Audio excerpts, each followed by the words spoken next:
Good morning, Nigeria. Welcome to Daybreak, reaching you live from the nation's capital in Abuja. My name is Ayuba Ilia. Good morning, Stella. Good morning and good morning. Thanks for joining us. My name is Stella Iyaji. It's a beautiful morning. Indeed it is. And today is fully packed. Let's begin with the headlines. Banditry, military fumes reject Zamfara's call for citizens to take up arms. While we killed Gulag, suspect opens up. Bandits abduct DPO in Kaduna. Now the news in details. The military high command on Monday flayed the call of Zamfara state government for residents to take up arms and defend themselves against marauding bandits and terrorists.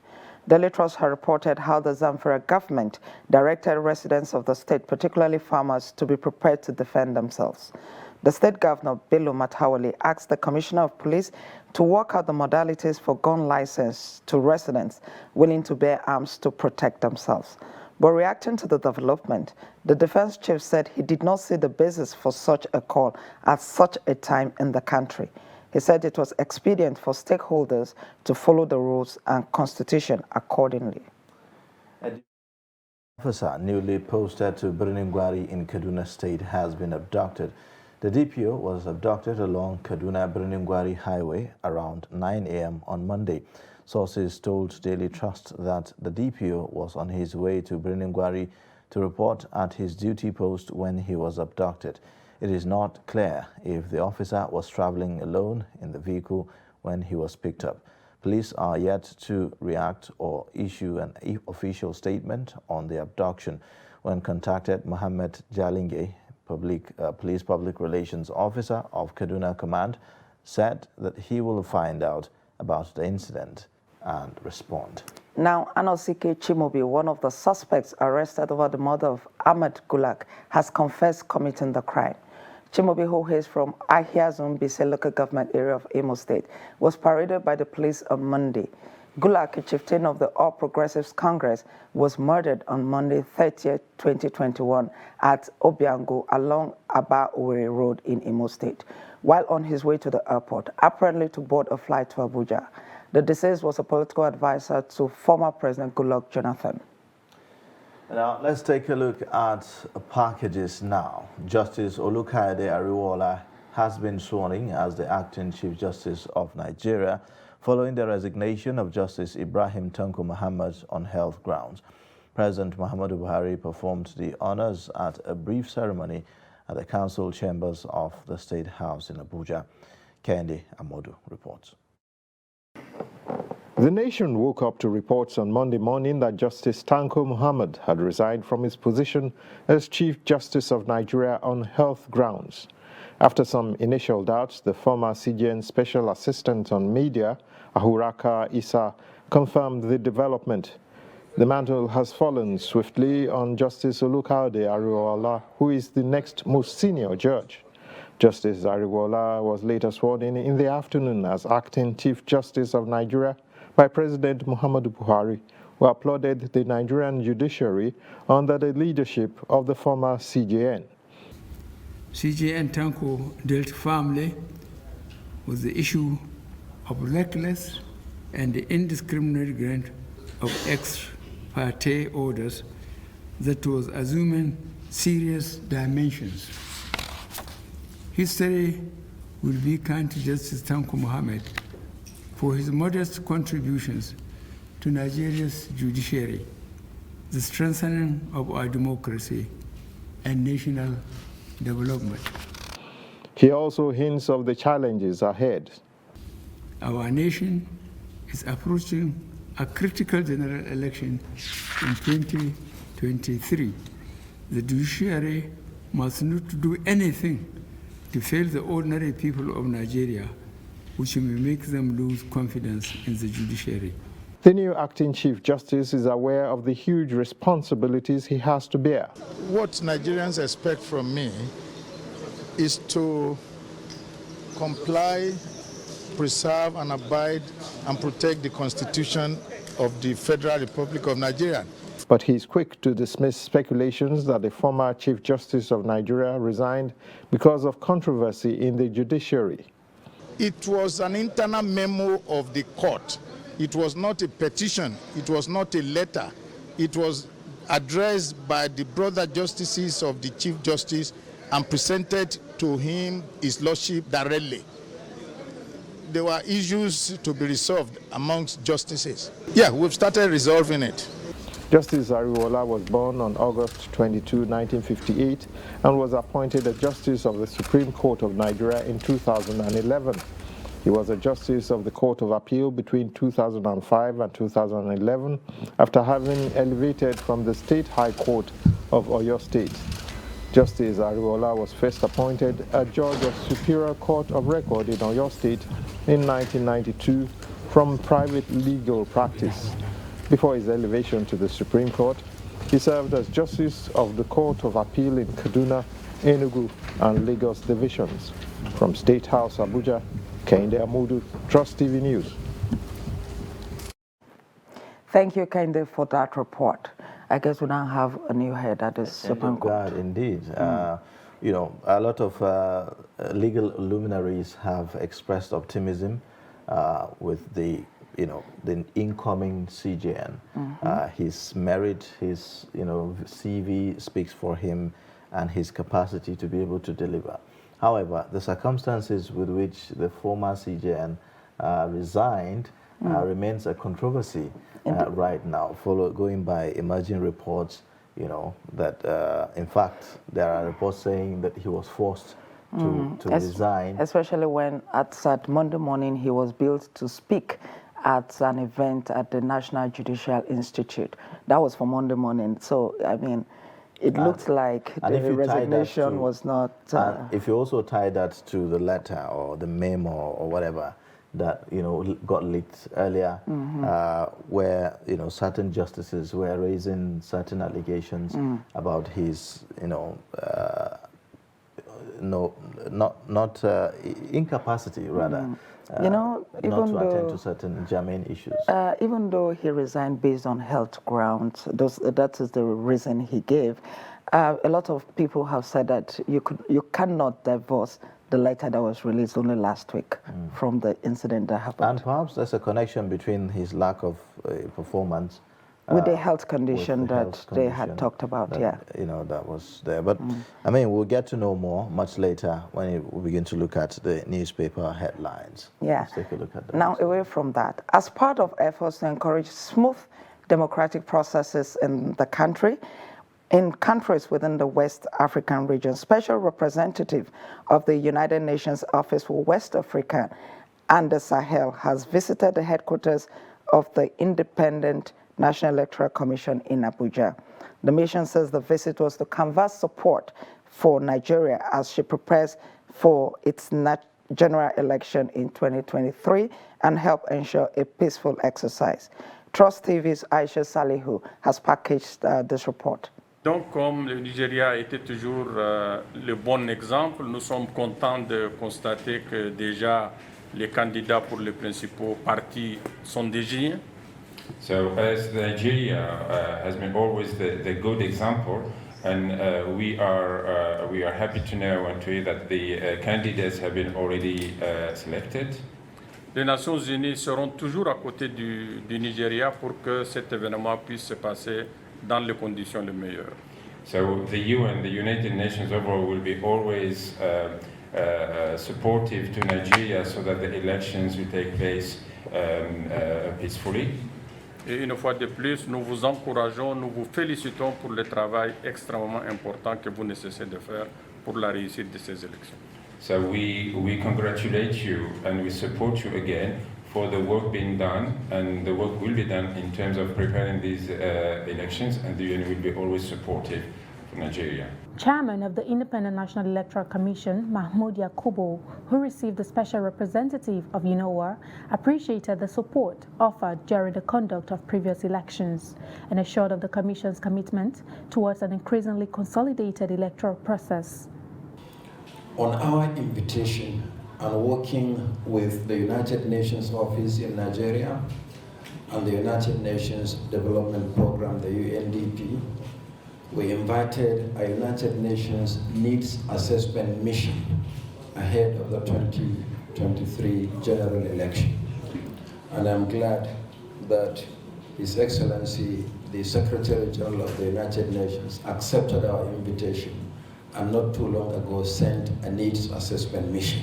The INEC chairman, who said elections will be conducted based on the provisions of the Electoral Act, also noted that the outcome will be dependent on the choice made by Nigerians. So each time Nigeria conducts a general election, it's like a general election in the whole of West Africa. So we appreciate the responsibility, the enormous responsibility the Commission discharges. Election is both national and international.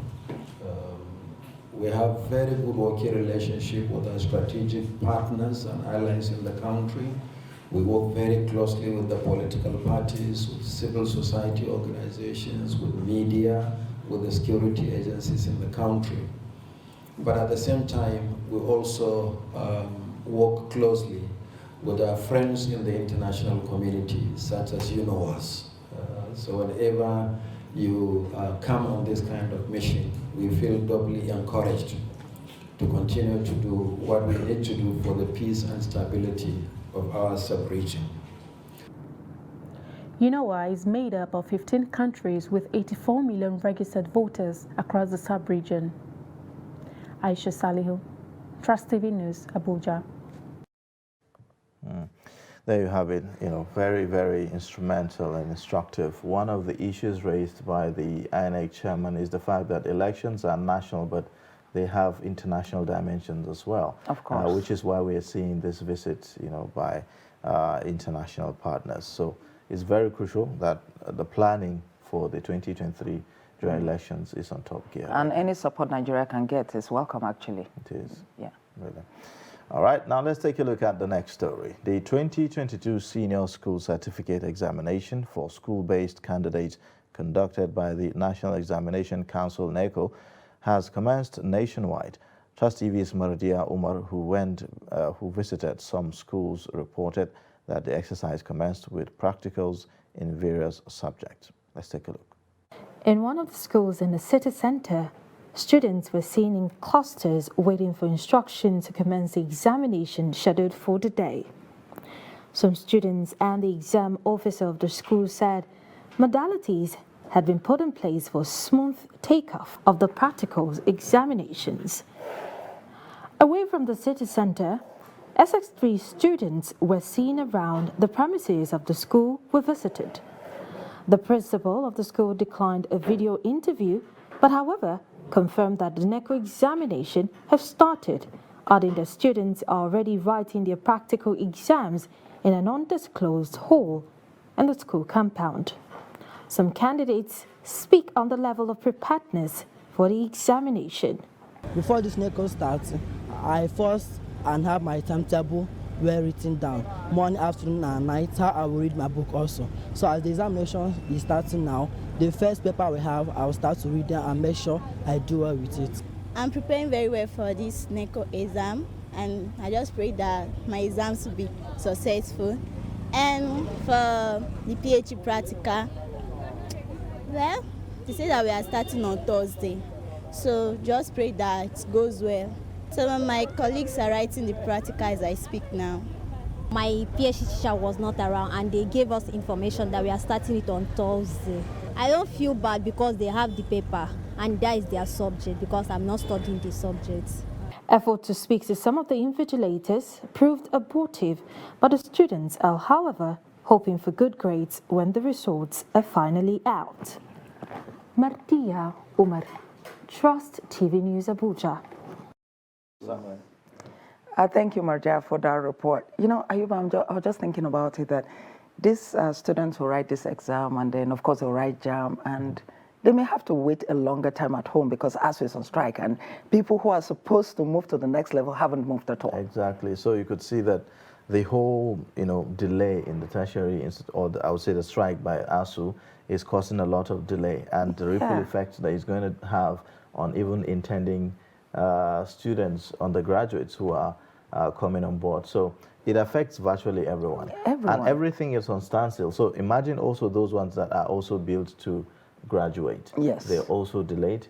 And then, by the time they are delayed, youth corps members finish, they cannot also go get their call up and get mobilized for NYC. Exactly. And then the parents are also feeling a pinch. I mean, they are not finding a phone at all. Exactly. So everything is on a standstill right now. I don't know if the people in authority actually see the bigger picture of these things. This is beyond the teachers. Yes. It's beyond the lecturers. And lately, not a lot has been said about ASU at this point. No one is saying anything. So it's the past, Negotiations seem to have hit stalled. the brick wall. All right. All right, away from that. Following the recent increase in the price of meat across the Federation, people are resorting to buying other animals outside the regular cows and ram. In Nigeria's city of Kano, some residents are now considering camel as alternative to ram and cow. Trust TV's Idris Jibrin has the report. It's been 10 years since Sani Kofarna Isa started sacrificing ram during Muslim Eid al-Kabir. But with the rising cost of ram, he's wondering if that will be possible this year. He and many others are now considering camel as an alternative sacrificial animal. Decided to use camel this year because things are hard. And I believe camel is cheaper, because small ram is now at between 50 or 60,000 naira upward. But if you get a camel of 150,000 naira, it will even be better than the ram in terms of meat quantity. The price of ram and cow in Kano this year has rose to over 60% as against 2021, exceeding at least 100,000 naira per average ram and 400 to 1 million naira per average cow. Camel this year is easier to afford, unlike cow and ram, because we have camel of 400 to 600,000 naira, and even from 200,000 to 240,000 naira, which is actually affordable to most people, especially those buying in group.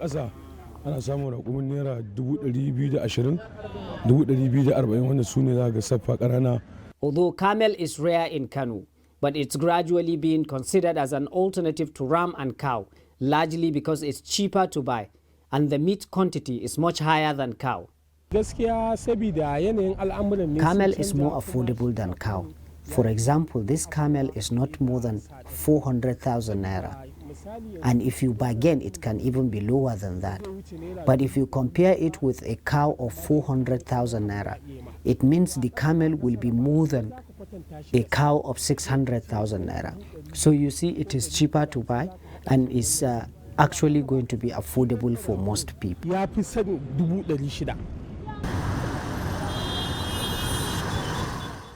But with the continuous demand for the camel here in Kano, there are concerns that the price for this alternative animal to cow and ram could get higher too. Idris Jibrin, Trust TV News, Kano. Apparently, the recent economic indices is forcing people to change their choices when it comes to certain things, like this one, for instance. Yes, but who is to say that the price of camel will not go up soon again? Exactly. So yes, because we're moving there because price of ram has gone up, but the price of camels could also go up. True. And I mean, it just shows that whichever way, people will definitely find a way. Maybe by the time the price of the camel also goes up, there'll be another alternative. Think of another alternative. After all, I've seen a story, similar story somewhere in Kebbi that shows how the price of frogs have also gone up. Yes, what are they using it for? Sorry? What are they using it for? Eating it. It's a delicacy. Okay. Okay. We did that story here, and it was the price of frogs. Surprising, yes. And okay, that means that there are a lot of people actually buying it for the price to go up. A lot of people. In fact, the price went up from 500 naira, I think, to more than 40,000 naira or so for a carton. That's over 100%. Of it. Yes. So just like the way people buy dry fish and all that, that's how they buy it. Are the frogs dried? Yes, dried ones. Dry frog. Yes. Okay. So you could see that people always find a way to celebrate either way, And I mean, I would like to see it. I would like to see what it looks like. The thing with inflation is that life must move on. Survival. Of course. People must survive. I mean, the same with gas. People are now looking at charcoal. as an alternative. Well, the one with gas is actually a problem for us when you look at the climate change situation, because people are now going into the bushes to cut down trees and all of that. Definitely, the implication is there, but yeah. I mean, survival is crucial and it also shows the desperation that people are desperate, and then they have to eat. Yes. Yeah, no matter what. All right. Well, we'll now take a short breather, and then when we come back, we'll take a look at stories on the front pages of our newspapers this morning. Please stay with us.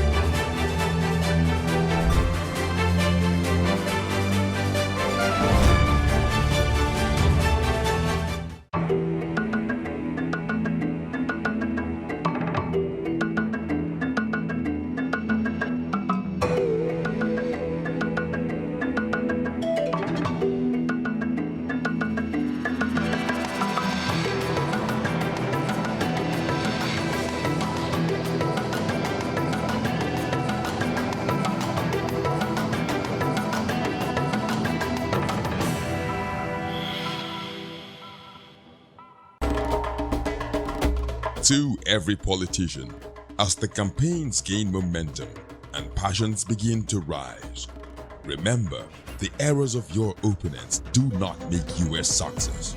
Do not run down your opponent and inflame passions to violence between and among your supporters.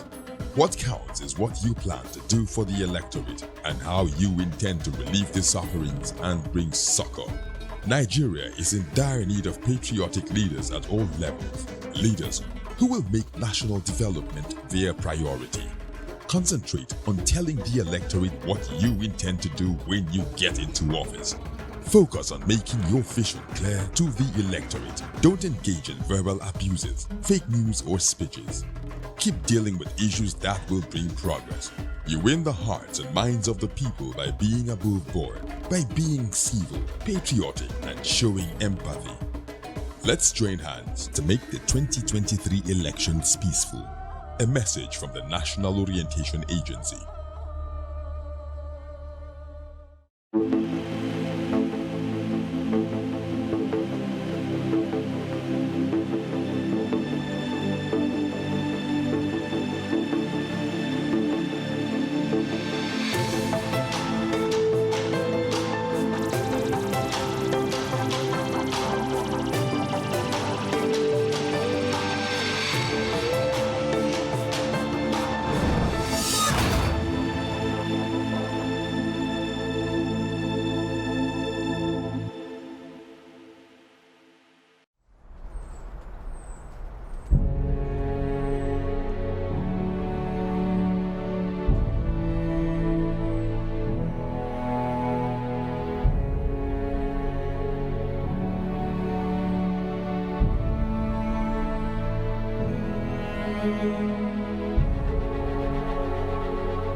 But in a situation where you find that a person look at the same, not necessarily tribal or regional. But I have said that.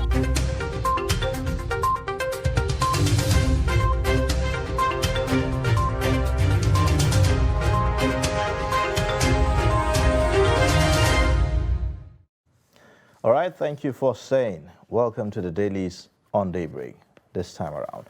We have in the studio Dr. Theophilus Abba, Director of Daily Trust Foundation, and he is our guest reviewer in the studio this morning. Thank you for joining us. Thank you for giving me the opportunity to share my views on the current issues. All right. Thank you very much. Thank you. All right, now we begin with Daily Trust newspaper this morning.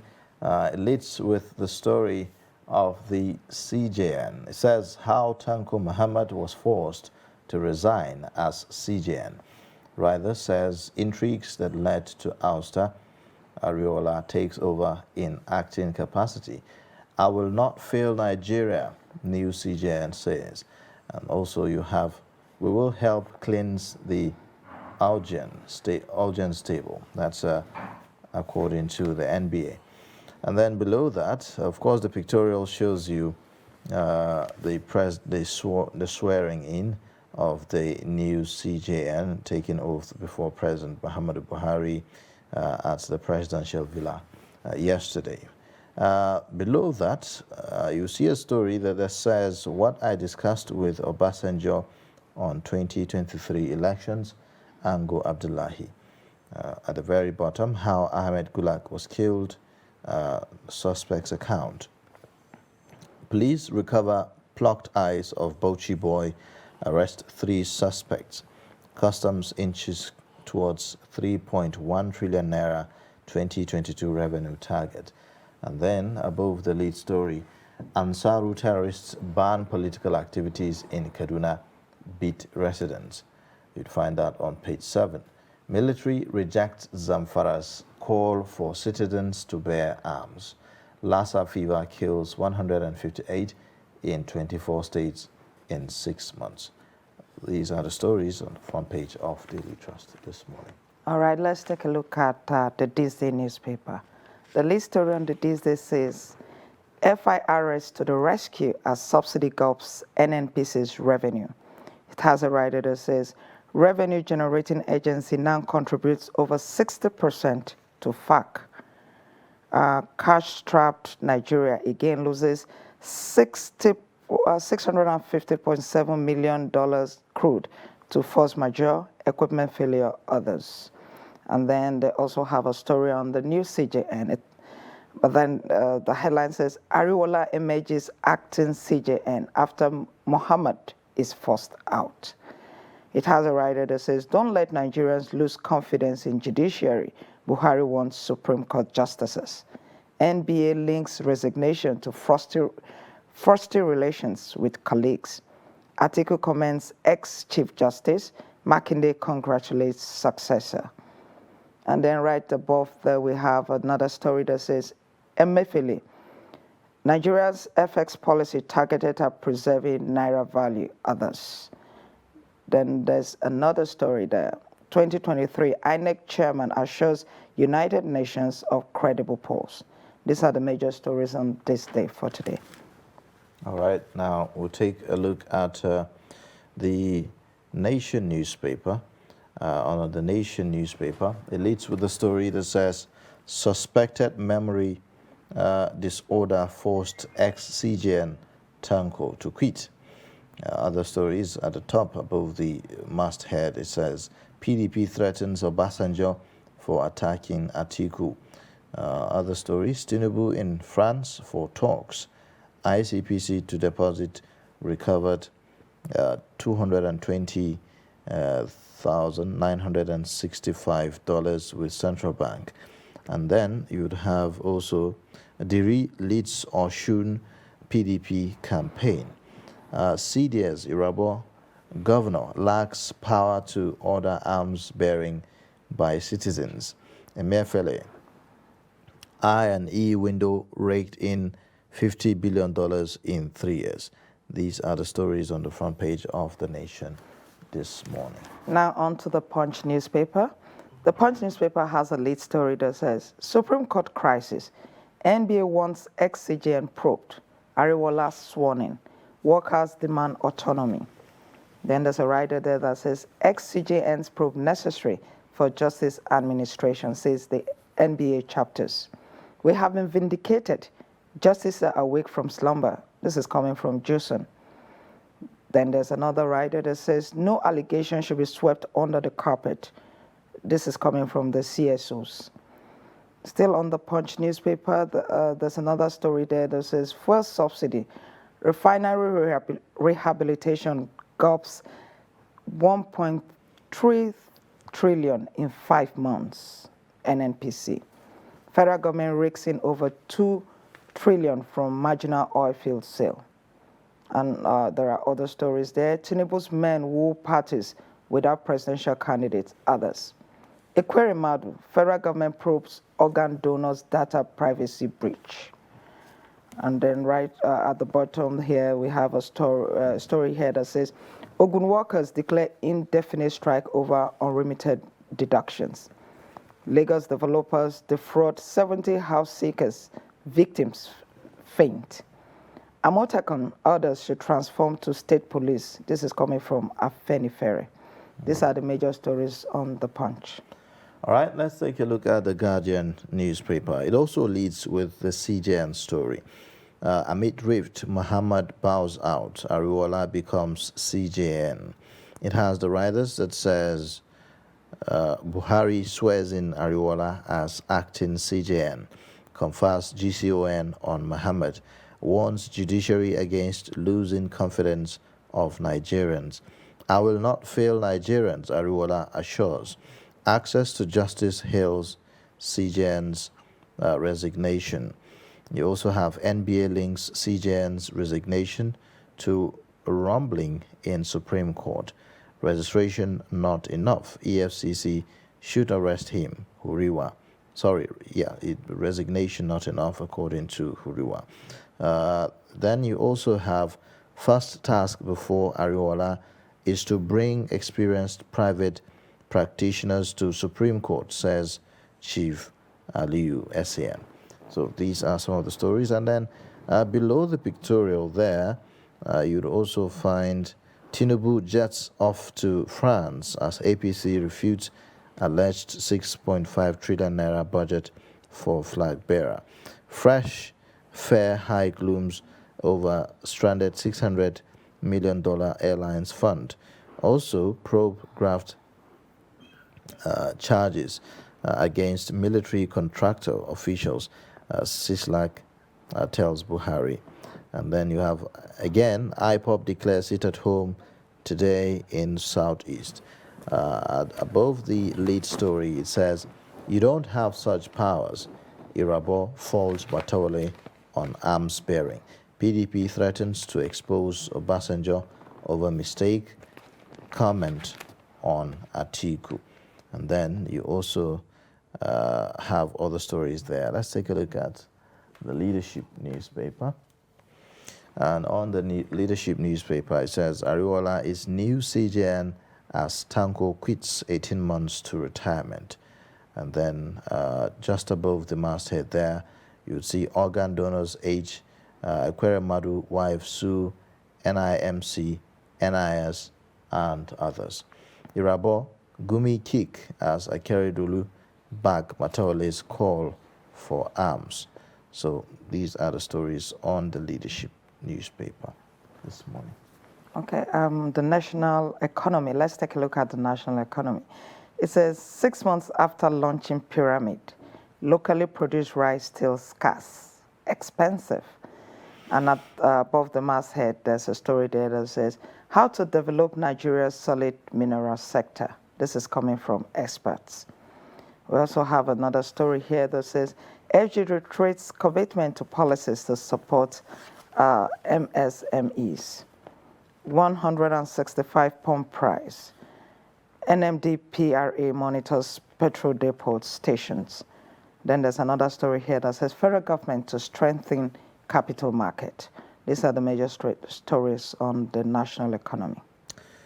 All right, let's get perspectives on these stories. We have the guest reviewer here with us, Mr.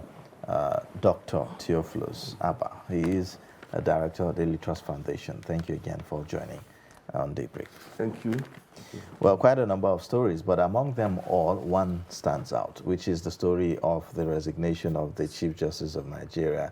All of a sudden, a lot of people didn't see this coming. And when the story broke, even an aide to the former CJN, refuted that story, saying that, what he knows is that the CJN is going to be making an address at a function the next day. So that shows how abrupt, the whole thing came. And now we are saying that he was forced. The Daily Trust is leading, one of the writers on the Daily Trust says that he was, forced, to resign. Well, I think the fact that the former CGN now, Tanko, had to resign, I think it was actually the best thing for him to have done. Previously when justices were embroiled in controversies, they engage in long legal battles. They go to other courts, to say, look, what is being said against me is wrong. But you see, when there's an apparent wrongdoing, as those who interpret the law, I think the most honorable thing to do is actually to resign. And that is what this former CJN has done. But my worry actually is the fact that, you see, as one who understands the law, who knows the law, who interprets the law, some of the things that we heard were quite embarrassing. Talking about corruption, talking about, nepotism, talking about taking care of the welfare of those in the same sector with you. The judiciary workers had to even go on strike at a point, because of the way the judiciary was mismanaged. You see, and that is of a great concern to some of us, because, there are sectors that we don't expect, things to apparently go wrong, especially the judiciary. But he responded to clear some of those things that were, some of those allegations.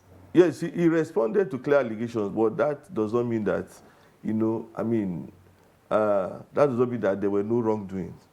You understand? He said that the budgetary allocation was not enough, COVID-19, and all this and all that, But if you were a good team player, if you were, the kind of leader who carried others along, this idea of 14 or 15, that is all your, do I call them your colleagues, writing a petition, now they call it a memo, on these issues and listing them out shouldn't have happened.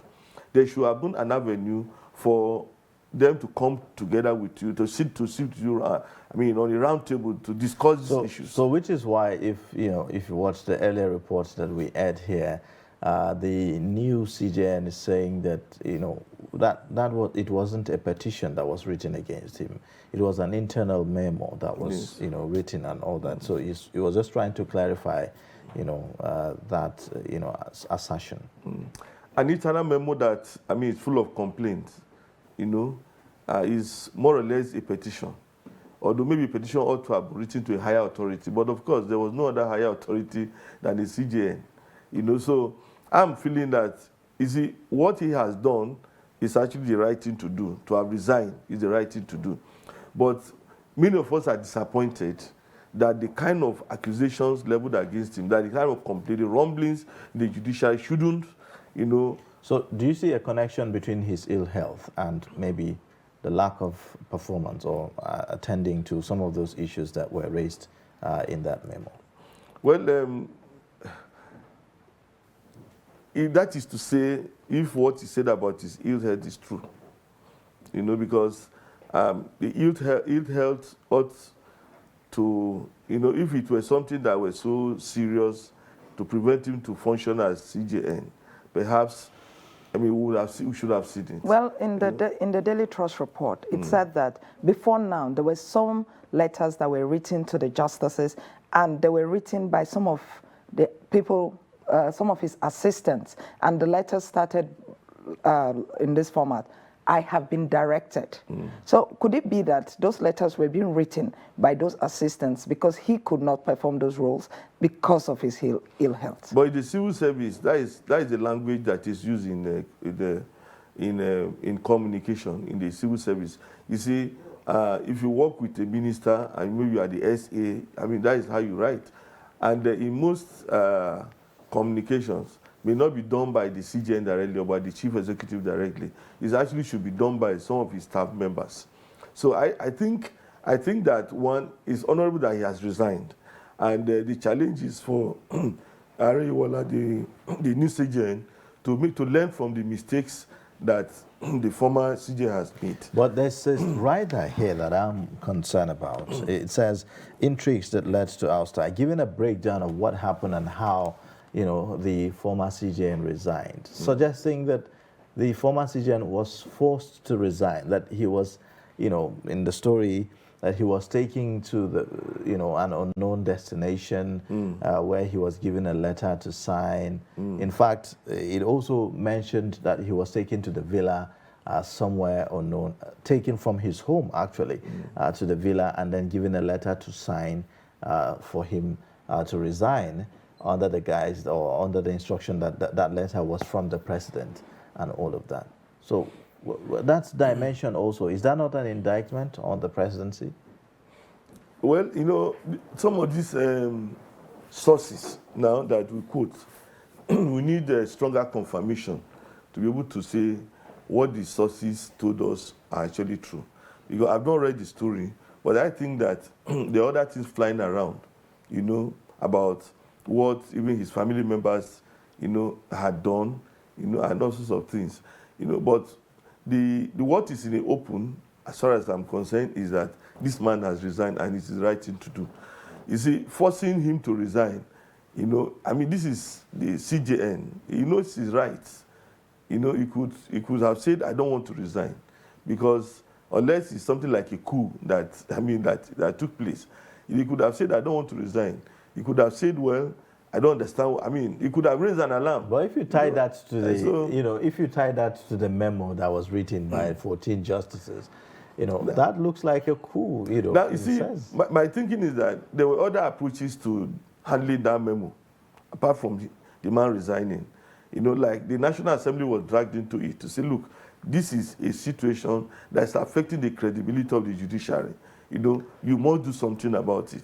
The NBA were coming into it. The former justices, I mean, former CJN were being brought into it to see but is it if they possible? could settle. You know, in his response, he said that what had taken place amounted to dancing naked in the market square. Is it possible that he felt embarrassed by that letter? And he felt that he couldn't continue. It was not only Tanko that was embarrassed. Even all the members of that of the Supreme Court, all the justices of the Supreme Court, it was an embarrassment because all of us feel that, look, there are things that those who interpret the law shouldn't do. You understand? There are things that they shouldn't do. So my question is that I'm asking, you said that so many people had intervened and they were trying to sort it out. So I'm asking that, is it possible that despite that intervention, he felt embarrassed and he felt that there was no need for him to continue in that position? Yes, of course. I think that is what happened. He felt embarrassed. I think I read an editorial that even stated categorically that in other claims, he ought to have resigned. I read an editorial that said so.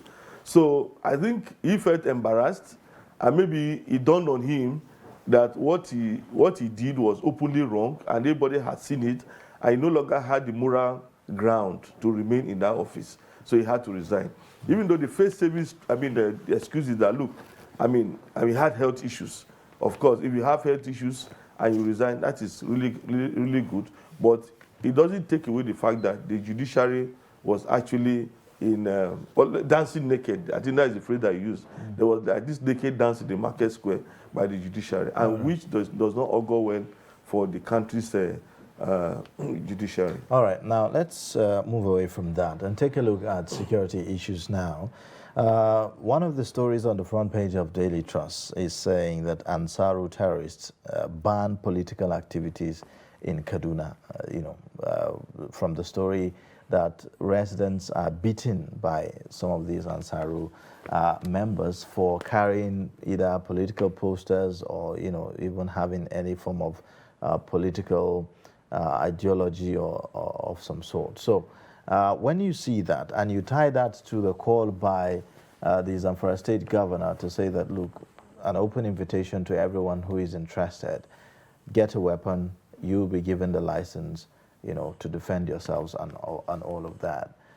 Does that give legitimacy to that call? Well, I wanted to look at what the Ansaru, terrorists are doing in Kaduna State. You see, something happened a few weeks ago. When they entered into communities and became benevolent terrorists, let me put it, I don't know if that phrase can actually convey the meaning that I have in mind. Benevolent terrorists. They came in giving gifts to people, saying, look, we are going to protect you. We know the bandits are after you. They are killing you. We're going to provide security for you, so that, against the bandits, we allow you to go to your farms. We allow you to, to do your normal business activities. These guys were ensuring that they no longer come to you. Now, that takes away the primary role of government. You know, because the role of government is to provide security for its citizens. And Ansaru discovered that government has failed to provide security, and he stepped in. Let me put it this way. It's not like now, all of us, we dig our boreholes. In Abuja, we buy water from Mirua. You take your children to private schools.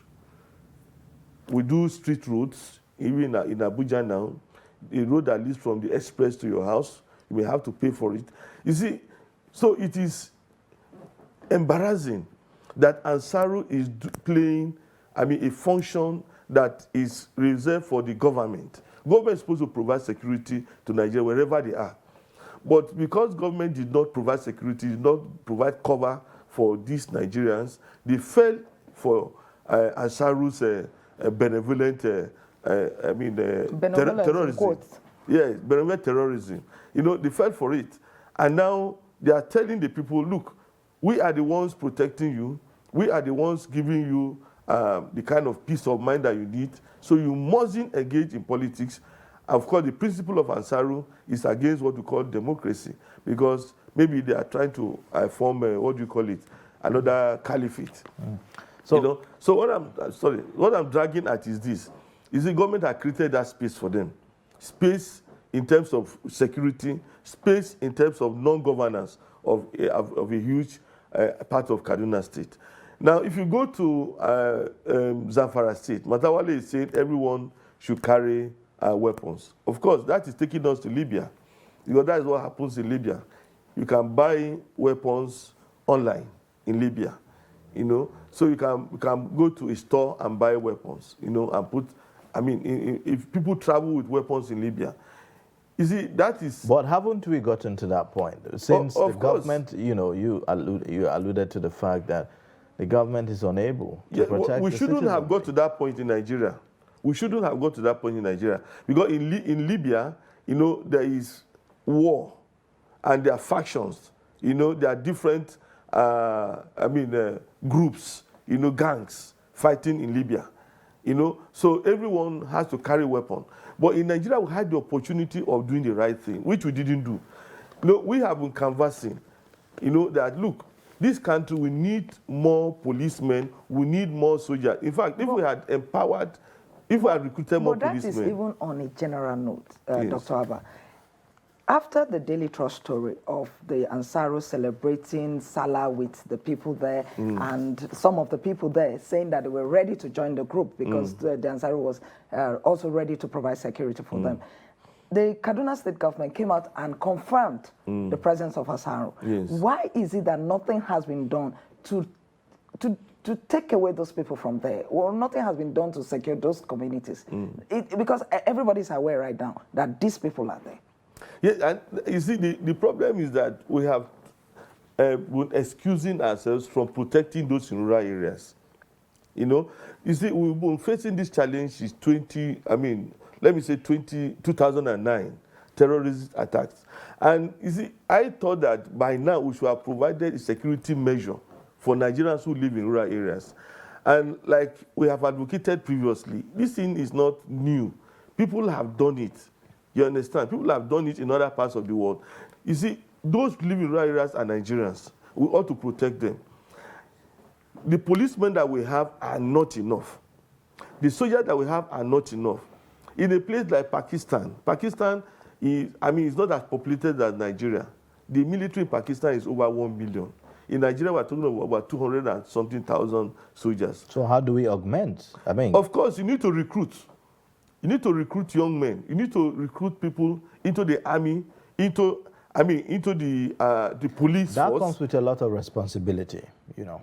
It comes with a lot of, need for government to now begin to look at another, maybe a more budgetary allocation for the defense and all that. As we have it right now, the budget for defense is one of the highest, and it keeps going up for every year. But my own problem is that where are we spending the money?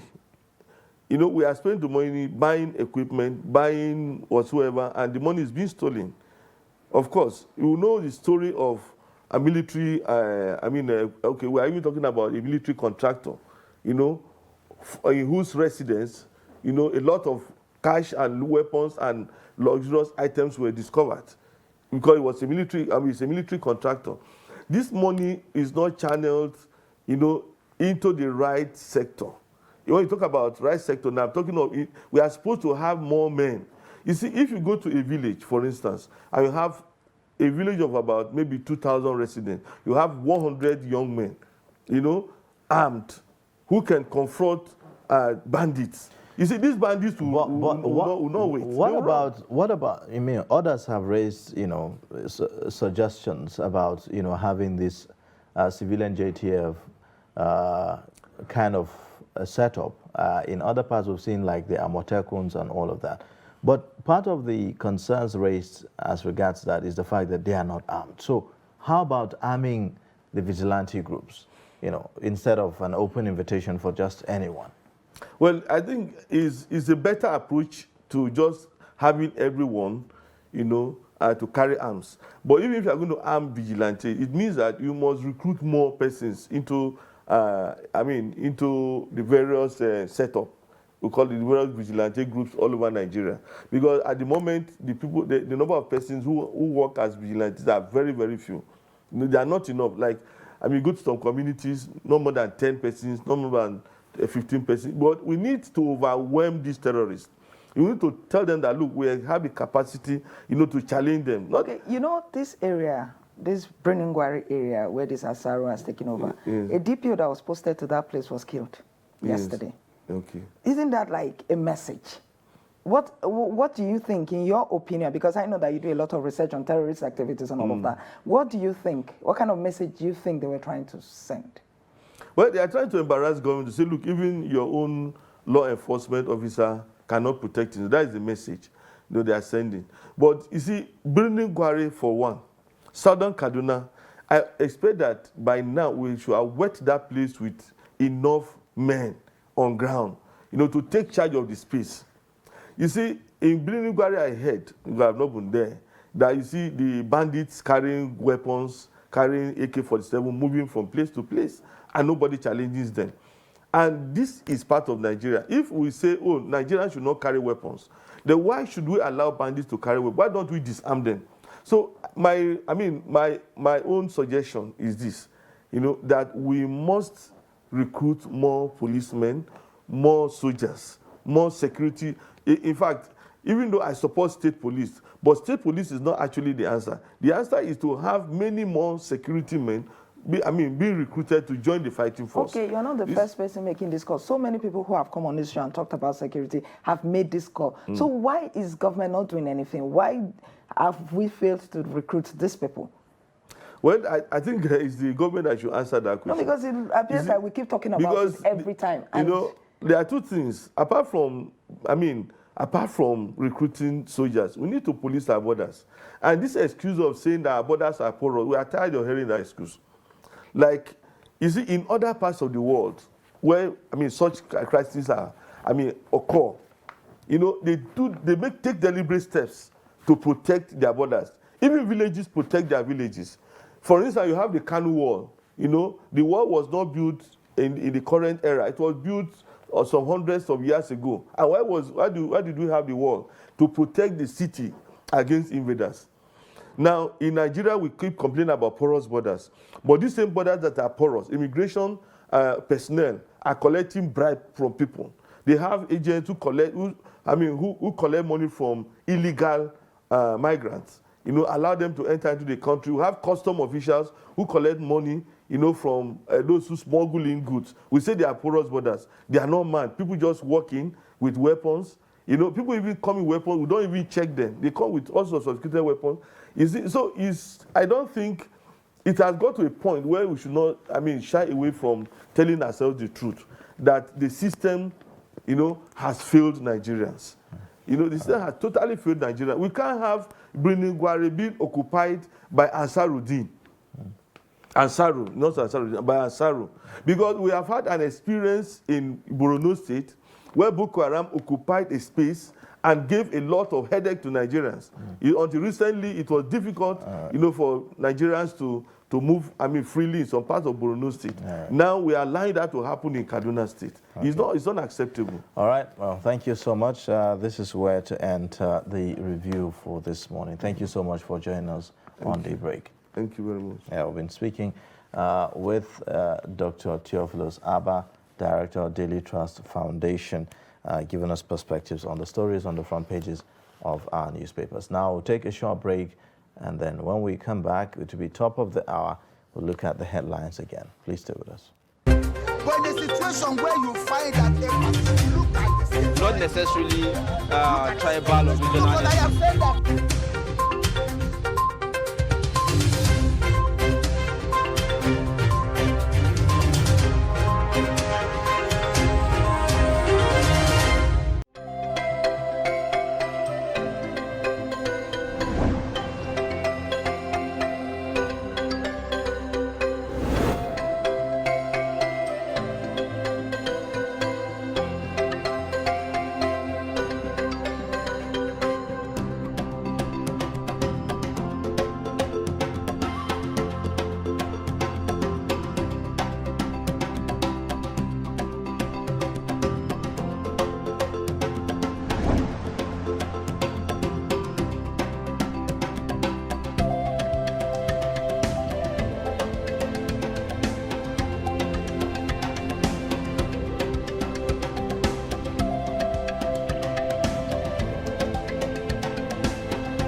All right, thank you for staying with us. It's top of the hour. Let's take a look at the headlines again. Banditry, military fumes rejects Zamfara's call for citizens to take up arms. Bandits abduct DPO in Kaduna.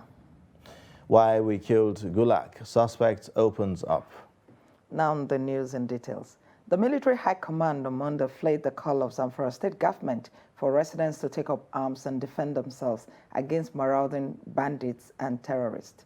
Daily Trust had reported how the Zamfara government directed residents of the state, particularly farmers, to be prepared to defend themselves. The state governor, Bello Matawale, asked the commissioner of police to work out the modalities for gun license to residents willing to bear arms to protect themselves. But reacting to the development, the defense chief said he did not see the basis for such a call at such a time in the country. He said it was expedient for stakeholders to follow the rules and constitution accordingly.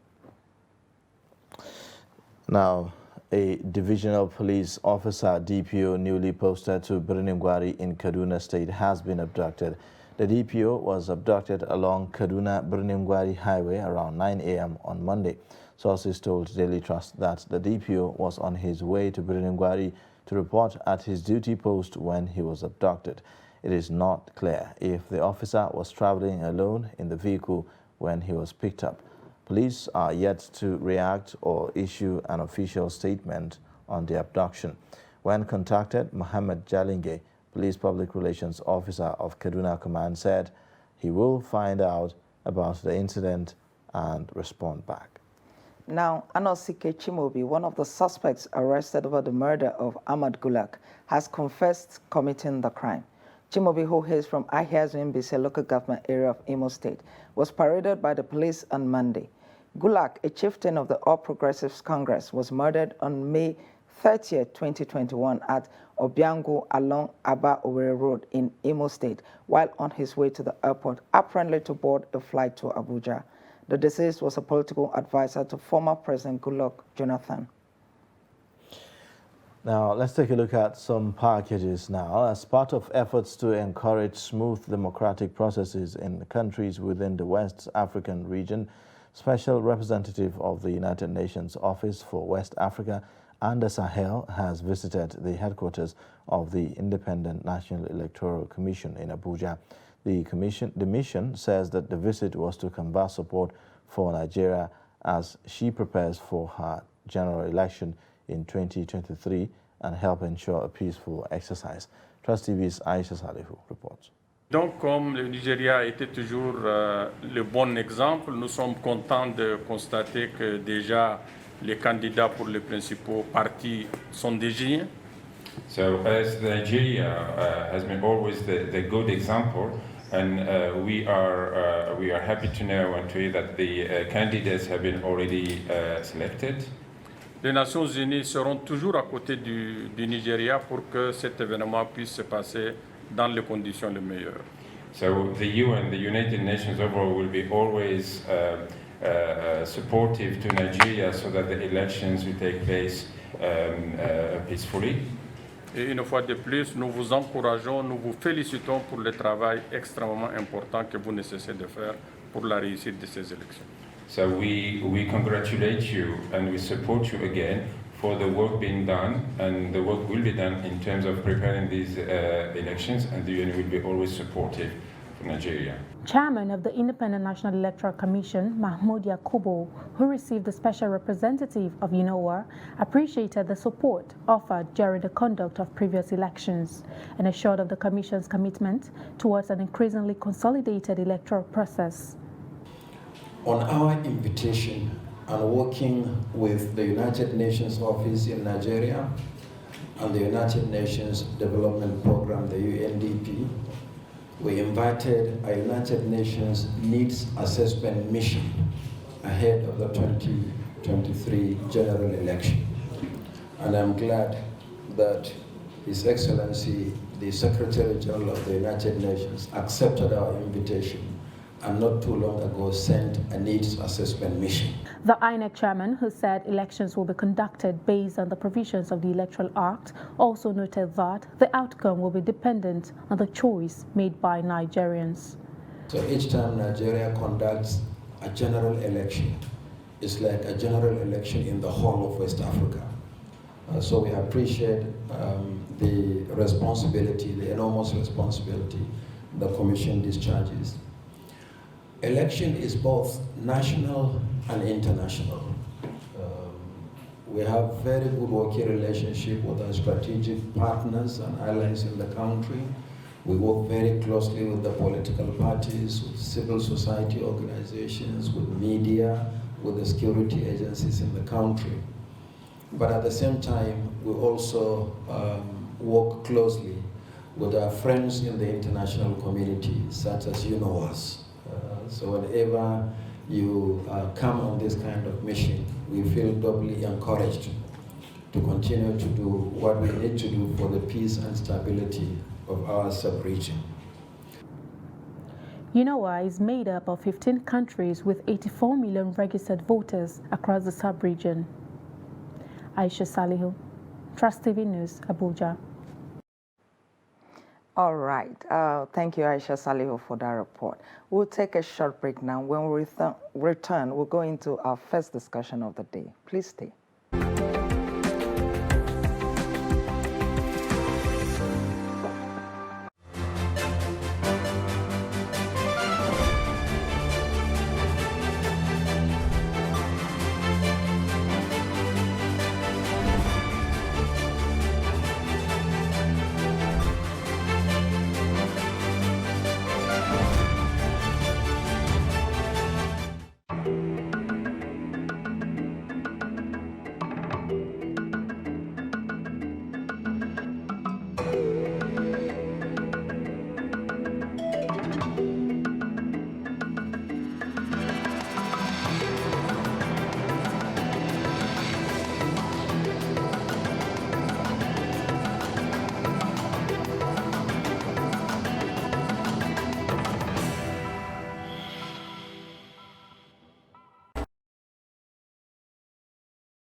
Thank you for staying with us. Now, Justice Olukaide Ariwola has been sworn in as the acting Chief Justice of Nigeria following the resignation of Justice Ibrahim Tanko Muhammad on health grounds.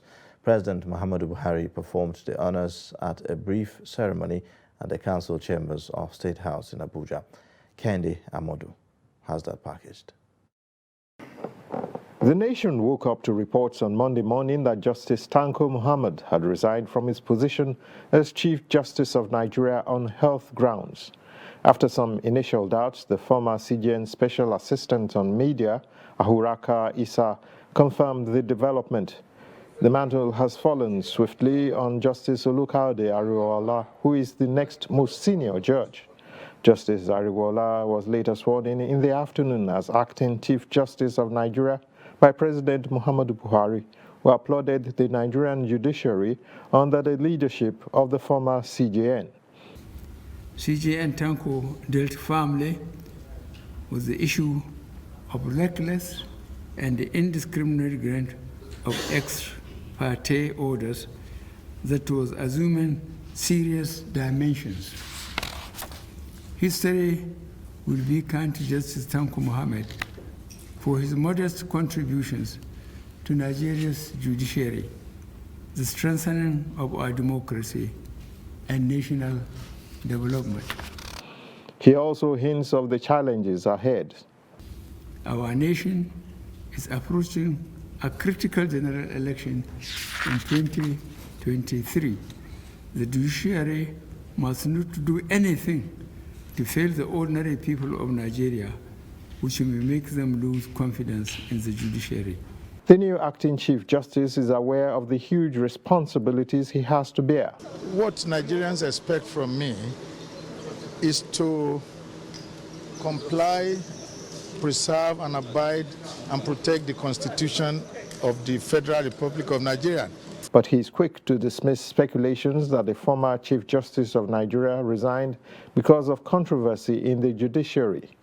It was an internal memo of the court. It was not a petition. It was not a letter.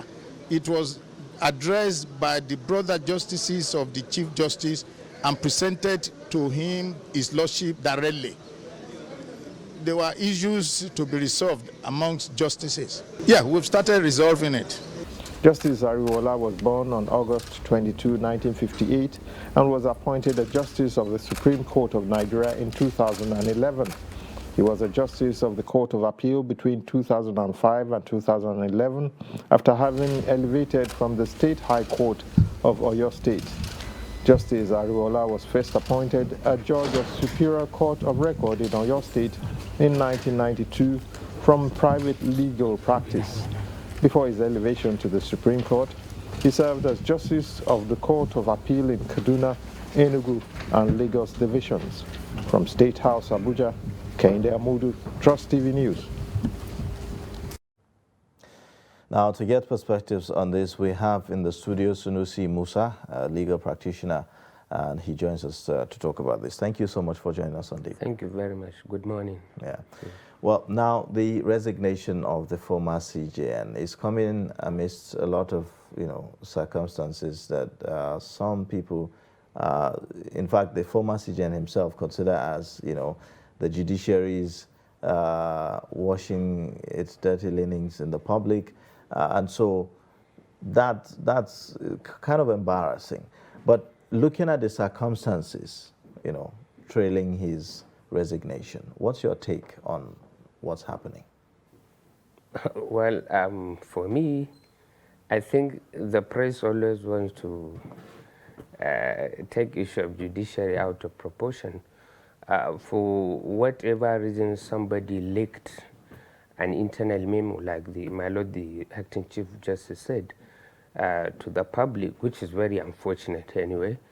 But I think, like he said, they have started resolving it. But and I think we must, like the president has commended the former Chief Justice of Nigeria, we must commend him for realizing that it is good for him to go and take care of his health, because he has sacrificed a lot for the country. Probably some of the ill health challenges might have caused some of the things that had happened that made the brother justices to write the letter to him.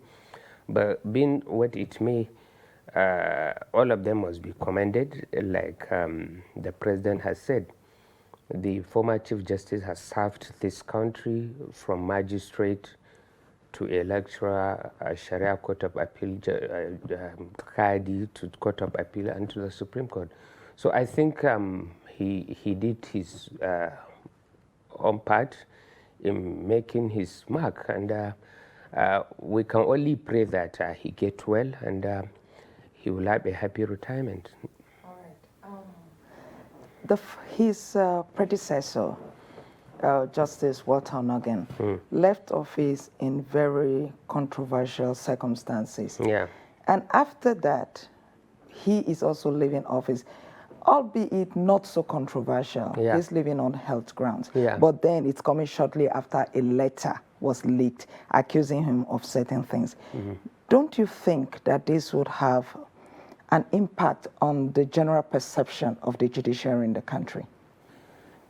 Well, to some extent, I may agree with you, because with the unfortunate thing that had happened with the way the former Chief Justice had departed, one would have wished that nothing like this happened. But, sometimes there are a human nature in things that will happen one way or the other. But I think we must appreciate the fact that the reason for his resignation has really shown that not really much a case of an intentional misconduct, so to say.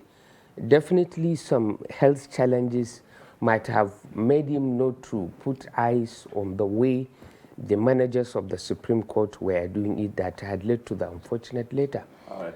Yeah. All right. I would like to bring in the former chairman of the Nigerian Bar Association, Ikeja branch, Onyekachi Ubani, to also give his own thoughts on this. Thank you for joining us on Daybreak this morning. Yeah, thank you for having me. Good morning. So let's get your own take on the recent happenings as regards the change of guard, for the judiciary. To me,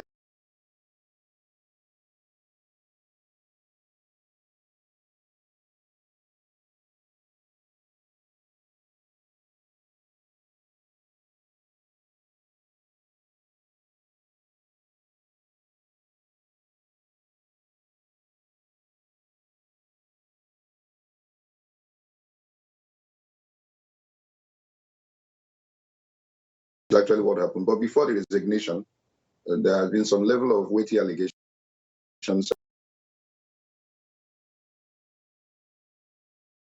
bordering on financial impropriety and then even on the issue of their welfare, which are issues that need to be sorted out. And I'm very happy.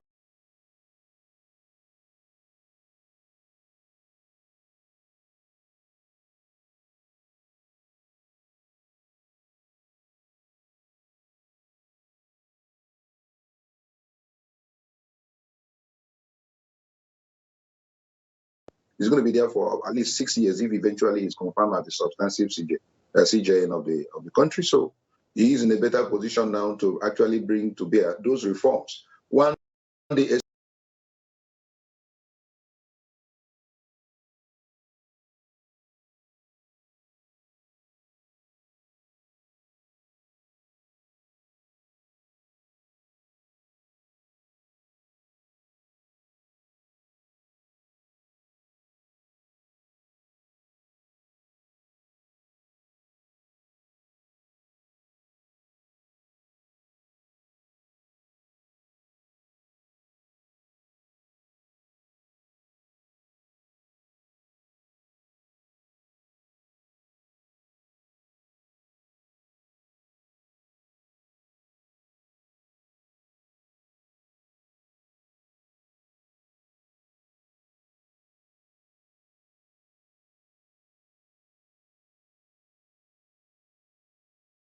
slowness of the system is clean. Justice delayed.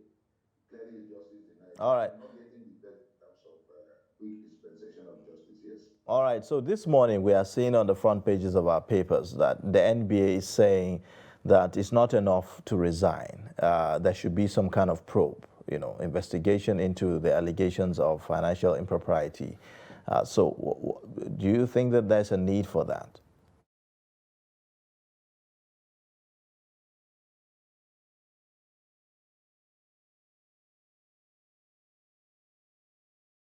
Again, was reviewed certain properties that he owns personally. And there was non-disclosure, and it was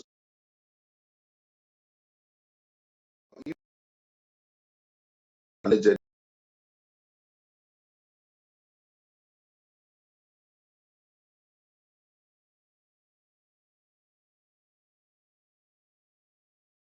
it's been open debate that most of the heads of the actually mismanaging the judiciary. In as much as we are funding is an issue, and underfunded years that have actually killed the sector. But now there has been an allocation. There is an allocation, and we are not getting, development in terms of structures at the other level, and then even with. So the issue now is that we must set a standard. It's happening all over. The chief judges are also, autocracy and are supposed to be meant for judicial development. So this may likely lead to some we are all clamoring for the management of because the Attorney General raised that look, there has been some level of agreement, but we are not getting transparent. This may be the opportunity for us to look at the federal and state level in order to transparency at that level too. It's very important. Okay. All right. Now, let me come back to the studio to get Sunusi's own thoughts. The president, a couple of times, have raised concern about, the judiciary, how it has either slowed the pace of justice or has, crippled his plan to deal with corruption in Nigeria and all of that. Do you agree that there's need for some kind of house cleaning in the judiciary with the new CJN coming on board? Well, actually, I tend not to agree with the fact that the judiciary is slowing the fight against corruption. Actually, with all respect, I don't agree with that because look, with the more especially the executive arm of government, most of the time, often do things haphazardly.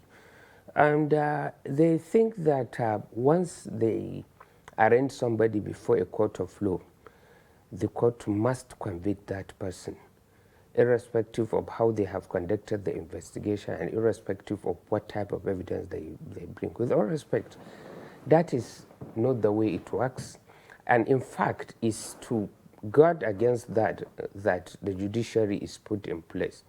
That when the executive accuses somebody of any wrongdoing, he must have his day where he will prove his innocence. But with regards to the issue of financial impropriety here. You talk about saying that slowing down the issue of corruption. I remember that policy from my Lord Justice Onehin up to now is in place.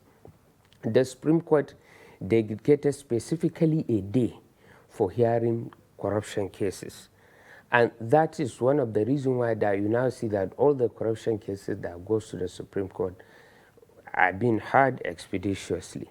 So I can't see how that you can't say that you now accuse the judiciary when the head of the judiciary gave directive. He said all the High Court, the Court of Appeal, please give all corruption cases expeditiously. Yes, so but to what effect will that directive be if there's high level of corruption in the system, if judges are compromising standards and the moral obligation on them, going by what let me tell you one thing. Let me tell you one thing. You see, it is easy for a lawyer to sit and maybe accuse a judge of wrongdoing, or it is easy for the public to sit and accuse judges of wrongdoing. I'm not saying there are no bad judges. No, but the judges are product of this society. And if me and you are not ready to do the right thing, it is the same society that these judges But the judges are supposed to uphold the law, isn't it? That's why they have a let me bigger tell you one thing. responsibility. Yes, unless we realize that the judges have a bigger responsibility, one, we must get serious about the appointment process of the judges and justices.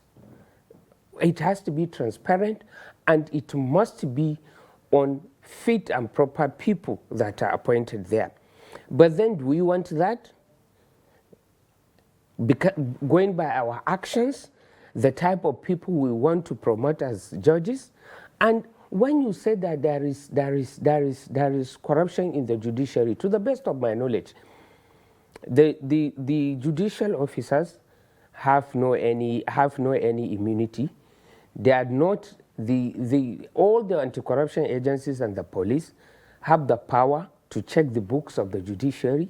The National Assembly exercise supervisory role over the judiciary, not in the conduct of their judicial powers, but in the administrative process of the judiciary and how they manage the fund in the running the judiciary.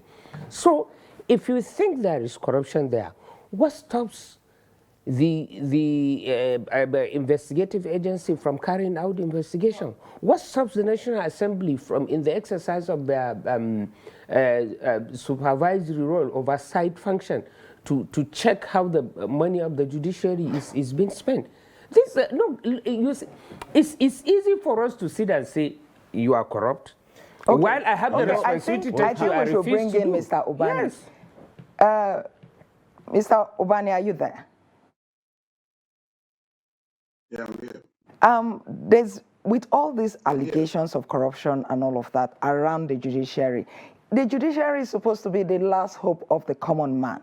How much house cleaning is the judiciary going to put in place or do at this point to restore confidence of the people in the judiciary, so that we don't get to a point where people begin to take laws into their hands because they think that, oh, even the judiciary, they are not any better?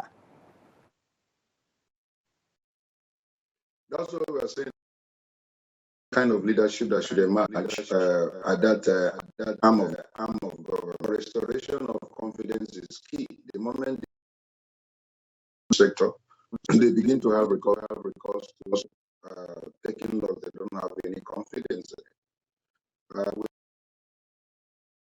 on administration of justice general, that's the Nigerian Bar Association, and it was in that particular place that it involved all the stakeholders, the judge, and members of the public. Funding was part of the discussion that the judiciary needs funding for them to fulfill their role. That was granted. That was taken. That we are having underfunding of the. Second issue is that even with some level of improvement, allocation of budget to the judiciary, also must try as much as possible accountable. And they should give account of what they have been got under the Attorney General. And that has not been happening with judiciary. That they are finding terms. They are opening of their books. They are finding it difficult for them to even report to the necessary committees that are in charge of the judiciary. That they are not returning even account of what they have done with the one that have been given to. And we need to probably drive this through, that there has been some level of improvement. Then a corresponding duty to make sure that they are very transparent and accountable, because that remains the fountain of justice. If the fountain of justice is polluted, then there must be a problem for us as a nation. So that issue of transparency is key. In fact, some people are suggesting that we should get the judges off the issue of management of the funds, whenever it comes to the judiciary, that there should be a team of probably non-partisan individuals, or administrative staff within the judiciary that can manage the disbursement of funds, so that ensuring transparency and accountability. And I agree. So it would not be nice for us to be accusing our judges of corruption. It means if judges are in the role of a dispensing justice being accused of corruption, if they do that, then people will lose control. So we must begin to now manage or have a structure of people that can manage the resources of the judiciary to avoid our judicial officers being directly involved, so that they can't probably name as being corrupt, I mean, it's an ongoing conversation. We must look for a way to actually ensure and ensure transparency, even with the resources that are being managed by the judiciary. Thank you so much, Onyekachi Ubani, former chairman of the Nigerian Bar Association, for joining us on Daybreak and sharing your perspectives with us. Thank you. Thank you for having me. He is holding his ground. But, one really wonders whether the judiciary itself is open to the kind of, record scrutiny that you were talking about earlier. I recall that some time ago we had, the country went abuzz when certain judges were arrested for questioning by the EFCC and all of that. And a lot of people pointed holes in that. They said that, the judges shouldn't be arrested in such a manner. Issues of disciplinary measures should be that of the NJC and the rest of them. So what's the, way of dealing with this? If you look at the fact that the NJC is headed by the Chief Justice of Nigeria, so how do you carry out? I think there are two issues that we are mixing here.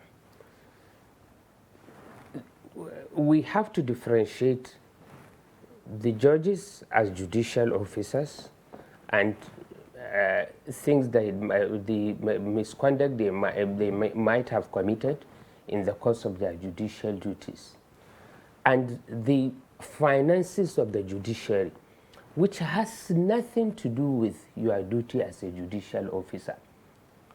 It's like any other ministry where they run the bureaucracy and money is spent. I know in the Supreme Court, the Court of Appeal and all the courts, the federal courts, there are auditors from the Office of the Auditor General of the Federation that do audit the account. They have their auditors.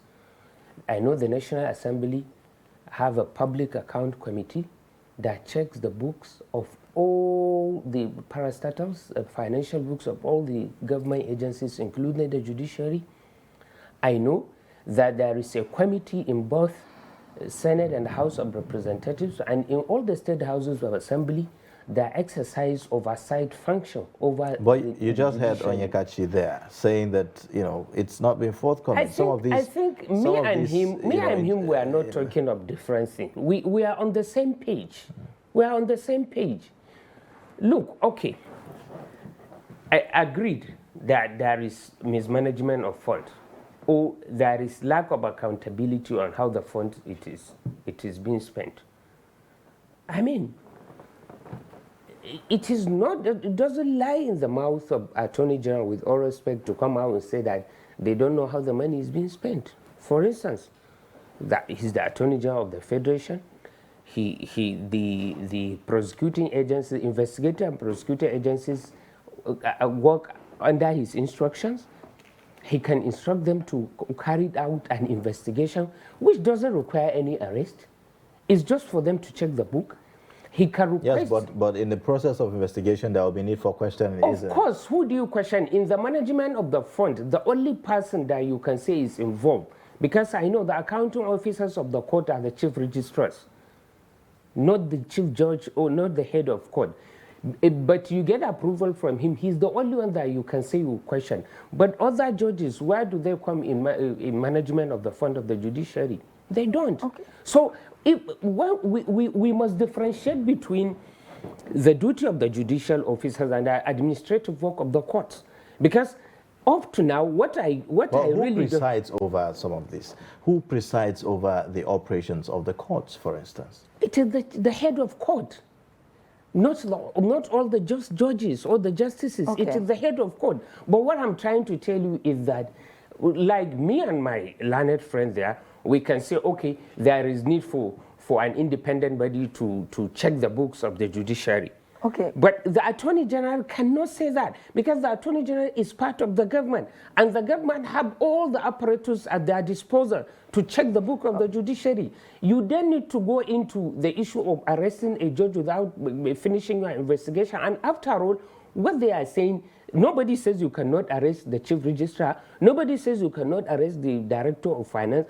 All what they are saying, if there are issues that relates to his duty as a judicial officer, we must make, it does not mean that if today that, God forbid, a judge is seen committing murder, he cannot be arrested and be prosecuted. No, that is what they are saying.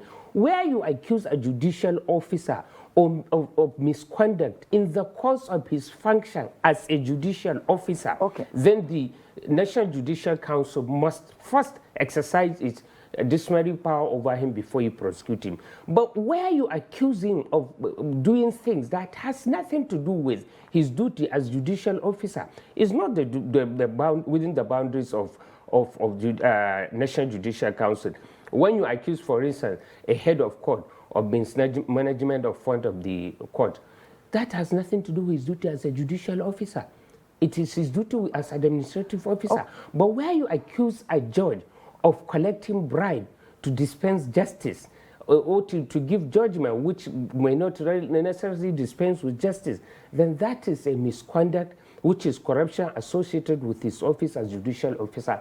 Then allow the National Judicial Council to do away with him, and now you prosecute him. Okay, Mr. Sanusi, I hear you loud and clear. Yeah. But I noticed that we keep focusing on just financial misconduct and all of that. There are other allegations, judges giving conflicting judgments, and in this case, like the CJ, and he was accused of not holding meetings, he was accused of not carrying his people along. I want to believe that those are part of his duties as a judicial officer. So where do we go from here? When you said judges are giving conflicting decisions. Judgments. Judgments, that is decision. It is worrisome to all of us. For instance, more especially when you have a panel of the same judicial officers that give two judgments that conflict with one another. But then there is no way, like we always say, each case is an authority on its own. Hardly you find two cases that are similar. For instance, I'm not saying there are no conflicting decisions because I know many of them, which has made it impossible now for somebody to force to really, with precision, advise client on the possibility of the come out of his case because of the position of the law. But it's worrisome because, one, maybe lack of the synergy you talk about, maybe the number of the, if now the Court of Appeal have about, or getting to about 100 justices or 80 or thereabout that are, I mean, scattered all over the country. That it's just possible you may have a case, one that has been taken in Kano and another one taken in Lagos with some similar facts, and they may arrive at different decision. But then, like he said, it is an issue of us streamlining the Supreme Court, or rather the Court of Appeal. We are running a federation, but we have a unitary judiciary. That is no good for the system. All right, just in 1 minute, I'll give you that time to tell us, are you confident about the new CJN? Oh, absolutely, absolutely. I have confidence in him. He's a very, very upright person, religious, and in his discharge of his duties, everybody knows that Justice Ariola to be a very, very upright person. We expect nothing less than a transparent system, and definitely with the time, the number of years he has to be on the to be there, that is about 6 years if he's eventually appointed as the Chief Justice of Nigeria, which I pray he will be appointed. Definitely he will be able to bring some justice, and this is one of the things that I've been advocating actually, that we have people sitting at head of court at least for 5 years. All right, thank you so much. Thank you. Sunusi Musa, lawyer, I believe based in Abuja. So thank you for joining us on Daybreak for sharing your perspectives. We've also had Monday Onyeka Ubani, a former chairman of the Nigerian Bar Association, who joined us via Skype from Lagos to also talk on this. We'll take a short breather now, and then when we come back, we'll take a look at the next discussion. Please stay with us.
All right, Thank you for staying with us. You're watching Daybreak, reaching you live from the nation's capital in Abuja. Now, there are indications that the northern governors of the All Progressives Congress from the northwest and northeast are divided over the choice of a suitable running mate for the party's presidential candidate, Asiwaju Bola Tinubu.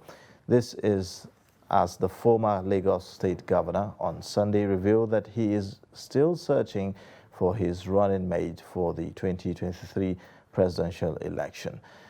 When will the search end? As INEC deadline beckon, we have in the studio a member of the APC and Director General of Tinubu Support Organization, Aminu Suleiman, to share his perspectives on this. Thank you so much for joining us on Daybreak. How are you?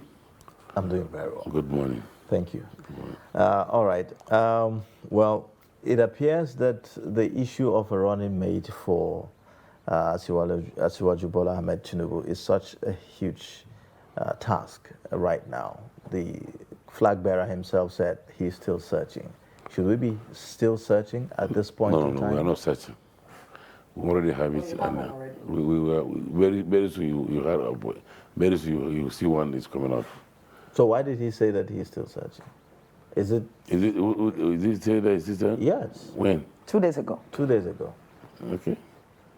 That he's still searching. I know that the reason why he's saying that, you can remember the first 2015 when he was supposed to be a running mate to Mr. President Muhammadu Buhari. So when the matter come up, he cannot able to be his running mate. And this time around, he still want to give a privilege to members of the APC and the Mr. President himself to give him a running mate too. So that I think it's the best thing that we can do so that we can obey the party rules and the governors entirely, because they come together to make sure he becomes a match as an aspirant. So that's why we don't want the party to be scattered. That's why we sit together to make sure that we bring a formidable candidate that can be a match. So that's why we don't want to rush it. You can hear our Ibrahim Masari that was there now. He has said it 2 days ago that if tomorrow they can bring someone that was already competent, more than him, he's ready to resign and write a letter to the competent person so that they can work together.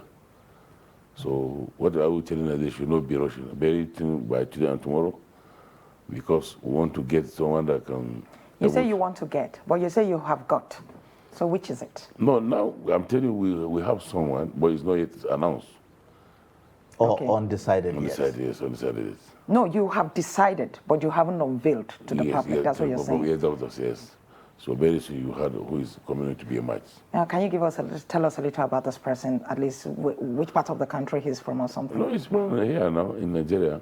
Definitely has to be from Nigeria. He wants to run for vice president of Nigeria, right? He's from Nigeria here. Don't be in haste, you'll see him very soon.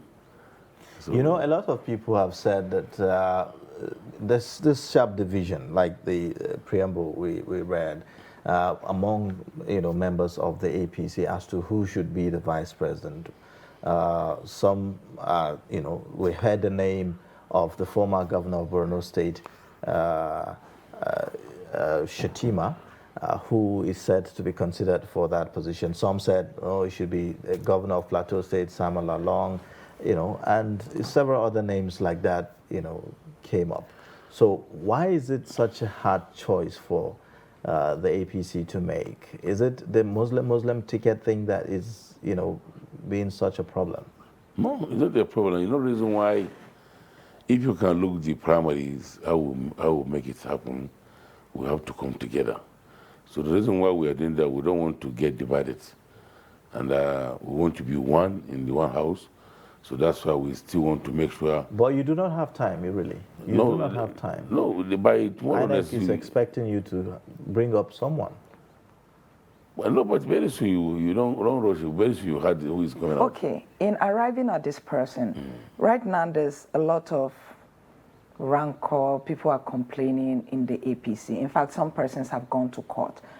querying the way the primaries were held, not necessarily the presidential in their states and all of that. So also we have had defections from the party. So in arriving at this person who you say Bola Ahmed Tinubu has arrived at, did the party take into consideration all of these factors? Is this someone that by the time he's announced, it doesn't cause further problem within the party? No. If you look at as last week, His Excellency Kachi Shatima, they are together in the house with some of the members of senators, that they are trying to come together. It's normal already in politics. You must expect this, but nothing is going on. I know the house is in order. The Kachi Shatima took them to our leader in his house in Asokoro, which everything has been settled. So I don't think we can have more challenging again about that. It's already settled. So everybody is going to be happy with this person that has been selected? That's yes, I know. Surely. Why do some of the APC members feel that if you putting a Christian Northerner as the vice president or the running mate of Asiwaju Bola Ahmed Tinubu, the party is not going to win in the 2023 election? No, you see, people used to bring religion so that they can divide us. If you look at this man, Bola Ahmed Tinubu, when he was a governor of Lagos, he's the first person that gave a Christian a very big land in the Redeemed Church. So what I was always telling the Christians, they should not be fair, even we give them the Muslims ornaments. As the leader of the presidential aspirant, Asiwaju Bola Ahmed Tinubu, that live in Lagos, I know they cannot have any to panic to be afraid of getting him to be there. Because when he was a Lagos state governor, up to, people know what his redeem camp is. And Asiwaju is one that even gave them a very big land, which I know. And if you can see, even his wife is a Christian. In the church. Well, it's not so much about Asiwaju Bola Ahmed Tinubu, is it? It's about the people, isn't it? No. It's about how the people, he is the president. Or think about vice president, his choices. He's the president. He's the candidate of the APC. He's the president. They should remember we're not talking about the vice president. He's the candidate of the APC at this point. Sorry, he's the candidate, I know. He's the president aspirant candidate of the APC. So I don't think they can have any fear on that. Even we can do a Muslim. But Asiwaju is the only one that has that quality in Nigeria for now, that can be a president that can take care of any tribe, whether you're a Muslim or a Christian. I'm sure this one. Yes, but what I'm saying is that the decision is to the people, and how the people perceive or how the people think about the candidate is very key in determining the outcome of the election at the end of the day. So don't you think that, this choice of, picking whoever, the faith of the person that is going to be running with Asiwaju Bola Ahmed Tinubu has the capacity to make or mar his chances in 2020? No, we don't have any issue. I think if we even get a Muslim ticket, I don't have anything that can happen. It's going to fly. Because we know that Nigerians now, what they need a competent person. We just want people to forget that sentiment of religion. Please. Okay, a lot of people want to use religion to have an opportunity to spoil Nigeria. Okay. That's why we're always against him to go out and tell people, please consider that these people are coming to work. Please. We are not, like now, an example. If I'm traveling now, I want to go to airport. I will ask the father, is he a Muslim or Christian? But it's been argued that... So why people are doing this? But it has if been I'm going to market now, I ask you, is it a Muslim? So please, we should try and tell people they should forget this. It's been argued they should that... look someone that can travel to promised land. Okay, it's been argued that, yes, you are talking about competent, yes. That in every geopolitical zone, there are competent people. In every faith, there are competent people. It's all about recognizing the heterogeneous nature of Nigeria. And so those who are making the argument believe that, in the interest of unity, in the interest of, have everyone having a sense of belonging, there is need for that diversity to be included. This thing is already happened during Abiola and King Ibe. Kaduna, and it happened in Kaduna. But some people are saying that Nigeria at that time is different from Nigeria today. I've done it in Kaduna. That's a state at the state level. But Kaduna is even all over Nigeria. You know that Kaduna is more, it's a religion. You know what happened in Kaduna? In Zangatab. In Kaduna is more aggressive Christian and Muslims. It happened in Kaduna, which Malan did it. So is that the standard that the APC is using as a yardstick to determine its choices in 2023 January? That's well, that's what we're trying to tell people, that whether we choose a Muslim, whether we choose a Christian, I don't think we can have any issue on that. We are just trying to go out now. That's why we are going out to campaign. They should forget this sentiment, being religion. That's why if you can see Ojekal is a Christian. He said, why if he's in Bola Ahmed Tinubu today, he can go for Muslim ticket? Because why his wife is a Christian. So people use religion to come in and divide us. So people were still telling that they should not use religion and divide us. Okay, Asiwaju Bola Ahmed Tinubu said that being president has been a lifetime ambition for him. So I want to know, in the course of running for the ticket, did he have someone was it that he didn't consider anyone as a possibility for running it until he got the ticket? Or was it that he had someone, but after he got the ticket, the permutations changed at that point? Was that what happened? Then that what happened, I would say. Is that what happened? You know what, if you can look before we even get in the ticket from the beginning, the party, we already tried to come together.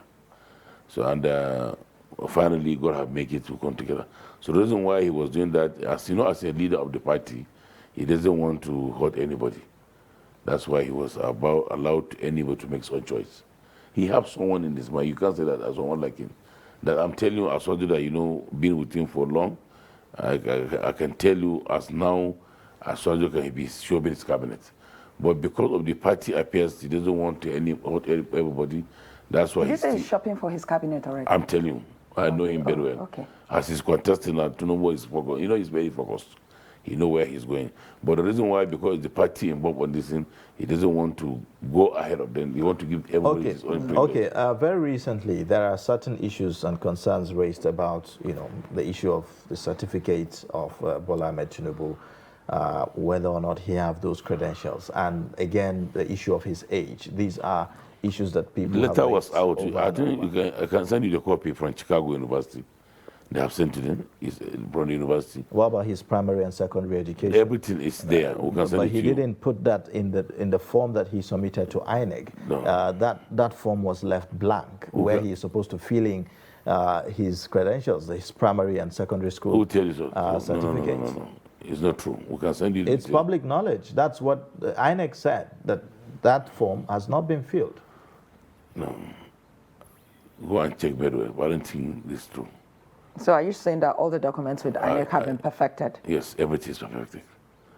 So, and we have sent you a letter from the Chicago. People are always in Chicago University, which has already got over there. Are you concerned about the health of Bola Ahmed Tinubu? Since, if you can look... Right now, he's said to have traveled out of the country to seek medical attention. Someone that was since about, before even the primaries, this man was consulting everywhere, live and direct. We'll go to him around. He covered 2 states a day. What are you talking about?